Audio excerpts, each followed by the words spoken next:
What's up everyone, this is Kay, and Beni-Enma has such amazing attack animations. Like, players either roll for waifu reasons or gameplay reasons, but I did it for her attacks. Plus, she's adorable in the story. I'll break down her stats, skills, give some CE and team recommendations to see if you should summon Beni, whose banner is ending in a couple days, so better late than never. For stats, her attack is towards the bottom when compared to the other 5-star sabers, matching Nero Bride's. HP is also towards the bottom, less than Arthur but higher than Altera. NP gains are decent, generating around 32% with her Arts Quick Arts Brave. Star gens are also quite good thanks to her 6 hits on her Quick, creating around 19 stars with a Buster Quick Brave. Beni is an offensive servant with strong supports. First skill will be used mainly for survivability, but her second and third skill offers great buffs and debuffs. A combination of increasing your team's attack and lowering all enemies' defense will help with overall damage output. Her AoE NP seal is a very helpful utility, helping with general survivability, but her greatest assets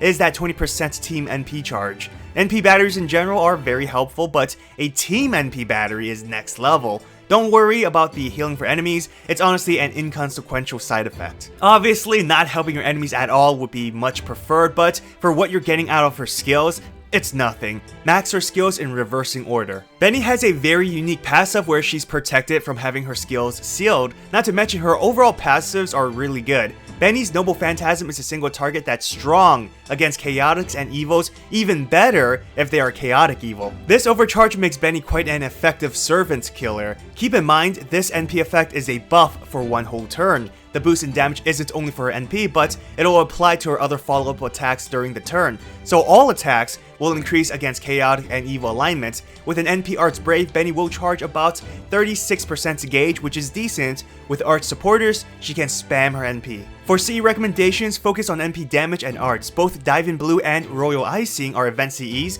so you should hopefully have these max limit broken. Sweet Days, another event CE, gives her an overall boost on her main attacks. The stars also help your team or her specifically if you're building her as a main DPS. You can turn Beni into an Arts Crit Servant. She lacks Star Gathering effects but has crit damage buffs. 40% off her first skill and 10% on her passive. All you need to do is increase her star weight and she'll be quite reliable. Leisure Stroll will give her a star weight of 500 while boosting her arts. For team combinations, Beni fits well within arts teams, but due to her diverse skills, she's open to many team builds. Tamamo comes to mind, offering the best support for Beni. The skill reduction will allow Beni to spam her abilities, including her NP charge, which in turn helps Tamamo spam her own NP.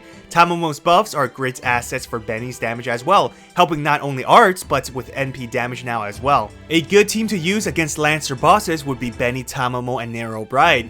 Nero Bride is a split between an attacker and supporter, while Beni is an attacker, with support offering a strong balance within the team. Other art supporters like Caster Gil, Helena, and Lan Ling, who's a fellow saber as well, are great alternatives. Beni also offers strong support for other saber DPS. Yagyu is a servant that needs more consistent buffs, which Beni can provide. And Saberlot, though being self-sufficient, will benefit from the buffs as well. Even with so many strong sabers in the game, Beni is an excellent saber to summon for. She's sort of in a position like Ozzy. There are many powerful riders, but the combination of being a good DPS while offering excellent team support and utility makes them unique enough to stand out. In terms of NP damage, Beni is the lowest among the single target 5-star sabers, but if the target has either chaotic or evil alignment, she jumps all the way up to the second strongest, beating Sigurd if he isn't fighting a dragon. Her utility also helps a lot. Crit chance debuff and NP seal helps with survivability, buff removal resistance for your team is helpful for harder quests, and as I mentioned, the team NP charge. Her one and only weakness is that she's dependent on her skills. Having a 3-turn downtime, Beni loses all momentum and function during the turns where her skills aren't in effect. This is because her NP, though powerful within the right situation, doesn't offer anything else aside from damage. Overall, Beni is highly recommended. You can even use her as a buff and switch servant as well. I do that sometimes here and there. She's not only an excellent saber, but an amazing servant in general. If you haven't summoned her yet, I highly recommend you do. Special thanks to all my patrons and sponsors. If you want to support my channel, check out my Patreon or channel membership. Well, I hope you enjoyed this video. If you did, hit that thumbs up and subscribe to my channel for more Fates content. Follow me on Twitter, Instagram, and join my Discord server. All links are in the description. Have an awesome day, everyone. Till next time.